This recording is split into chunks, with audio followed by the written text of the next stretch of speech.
Students, welcome back to my channel. Today we are going to study a new lesson, that is a fourth lesson. It is of the fourth class. This is a very interesting chapter, flying south. Okay, it is based on the environmental conservations. Okay, let's read. Before this here it is given a walk in a group of 4 कि आपको group बनाना है, 4 का बना सकते हो, 5 का depends upon you. Discuss the bird that you usually see in your neighbourhood कि आपने डिस्कस करना है कि आपके आसपास आपको बर्ड्स कौन कौन सी दिखाई देती हैं. That ones you use to see earlier but can no longer see. अब जो बर्ड्स हम देखते हैं वो दोबारा वो वर्ड्स में थोड़ा ना विजिबल होती है. तो मैं 2 रीजन्स देने हैं कि why you think you don't see some birds anymore, कि आपको वो बर्ड्स क्यों नहीं दिखाई देते. Alright, okay, let's read. 2 children spot an injured goose that was separated from his friends. What is this?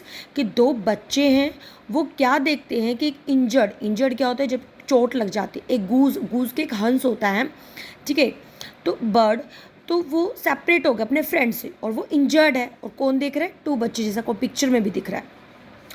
Find out how the children and there mother help the goose reunite with his friends. अब हमें इस story में पता चलेगा कि कैसे जो बच्चे होते हैं, जो उनकी मम्मा होती है, वो कैसे गूज को अपने फ्रेंड से रीयूनाइट मतलब दोबारा मिलने में हेल्प करते हैं. अब दोबारा मिलने का मतलब क्या, वो अलग हो गए हैं और उसको मिलने में कौन हेल्प करे? बच्चे और उनकी मम्मा हेल्प करिए. तो इस लेसन से हमें ये भी मैसेज मिलता है कि हमें आपस में एक दूसरे की हेल्प करनी चाहिए. अगर कोई सेपरेट हो जाए उसे मिलवाना चाहिए उसके पेरेंट्स से, ठीक है. Okay, it was freezing means बहुत ज़्यादा ठंड थी. जिम एंड मोली क्या है? 2 कैरेक्टर्स हैं स्टोरी में, जिम और Molly. Went out excitedly to see the ice on the lake. Jim और मोली क्या करते हैं? एक्साइटमेंट में वो आइस को देखने के लिए जाते हैं लेक पे. At once Jim saw something on the ice, और तभी क्या होता है? जिम एकदम से आइस के ऊपर कुछ देखता है. Molly, look below that rock a wild goose. और मोली क्या कहती है एकदम से कि देखो कि रॉक के नीचे एक क्या है? वाइल्ड गूज है, ठीक है, एक हंस है. He is not dead is he. और फिर उसमें जिम क्या कहता है कि ये डेड नहीं है. I hope he is not. और फिर मोली क्या कहती है कि हाँ मुझे भी लगता है कि वो डेड नहीं है. उसके बाद no he is not dead, he is hurt and he is freezing out here. कि नहीं वो डेड नहीं है, वो जस्ट हर्स्ट है और वो यहाँ पे मतलब कि ठंड की वजह से बाहर आया हुआ है, ठीक है. फिर he needs help, let's take him inside. और वो क्या कहते हैं कि इसे हेल्प की ज़रूरत है, चलो हम इसे अंदर लेकर चलते हैं. वेन दे वेंट इनसाइड, और जो वो अंदर जाते हैं तो father look at the goose. जो उनके पापा होते हैं वो गूस की तरफ देखते हैं और वो कहते हैं this is a snow goose, कि ये तो एक बर्फीला हंस है, जो बर्फ़ में रहने वाला जो हंस होता है.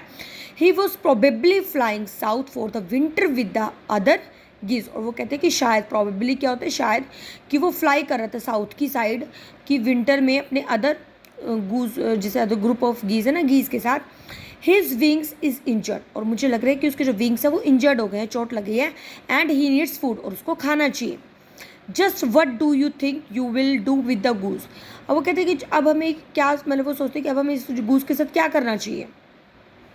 मोली and Jim put water and some corn for the goose. और मोली और जिम क्या करते हैं? एक पानी में कुछ कॉर्न्स रख देते हैं उस गूज के लिए. आफ्टर अ वाइल, कुछ टाइम के बाद क्या होता है? गूज एट सम कॉर्न, और जो गूज होता है, जो हंस होता है, वो कुछ कॉर्न्स खा लेता है. In a few days he was eating all that they gave him. और कुछ टाइम बाद क्या होता है? वो सभी के सभी वो जो कॉर्न देते हैं ना, खाने वाले जो कॉर्न्स होते हैं, वो सभी खा लेता है जो उन्होंने दिए होते हैं. I think we will let him fly south when his wings heels.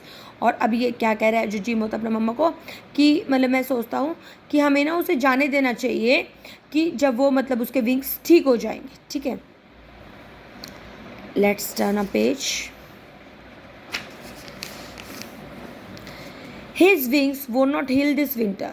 After winter he could not fly with the other geese. I don't know what he would do after being here all the winter. अब वो कह रहे हैं कि उसके जो wings हैं भाई वो कभी मतलब विंटर में ठीक नहीं होंगे, तो विंटर के बाद वो फ्लाई कर सकता है अदर गीज के साथ. और मुझे नहीं पता कि भाई अब हम इसका पूरा विंटर अब क्या करेंगे. We should not keep birds as pet. और जो उसकी मम्मा होती है वो ये कहती है कि भाई हमें इसे पेट की तरह नहीं रखना चाहिए. हाँ, how do we ensure that the goose will be safe once he is set free. और वो कहते हैं कि भाई हम कैसे इंश्योर कर सकते हैं, अगर हम उसको अब जैसे इस हालत में फ्री कर देंगे तो वो सेफ़ रहेगा इस हालत में, है ना. Later in the day Molly found a picture of an aeroplane. और कुछ टाइम के बाद क्या होता है, जो मोली होती है, ठीक है, जैसे पिक्चर में दिख रहा है ना, मोली होती है, मोली को एक पिक्चर मिल जाती है हैंड में, एंड एरोप्लेन की होती है वो। Under the picture was written fly south for the winter. जैसे पिक्चर में भी लिखा हो ना, फ्लाई साउथ द विंटर, कि विंटर में साउथ के लिए फ्लाई करना है, उसमें लिखा हुआ था that's what our goose wants to do. और यही था कि जो हमारा गूस था वो करना चाहता था, साउथ में जाना चाहता था। I see him beat his great wings. और उसको वो कहती है कि मैं देख रही हूँ कि जो उसके विंग्स है वो यही चाहते हैं, फड़फड़ा रहे हैं कि भाई उसे अभी जाना है, ठीक है। Next page, Molly ran to her mother. और मॉली क्या करती है, अपनी मम्मा के पास दौड़ती दौड़ती जाती है। Mother would a plane take out a goose south for the winter. वो मम्मा को बोलती है कि भाई ये प्लेन है जो साउथ में विंटर के लिए मतलब विंटर में लेके जा सकता है इसको, जो गूज है। Can we find out how much it would cost. और वो कहती है कि क्या हमें पता लग सकता है कि इसकी कॉस्ट कितनी होगी। Oh yes if the goose were in a crate but a crate would be the very cost. वो कहती है हाँ येस, कि जो गूज है वो क्रेट क्या होता है, बॉक्स होता है जिसमें डाल के लेके जाते हैं एनिमल्स या बर्ड्स को।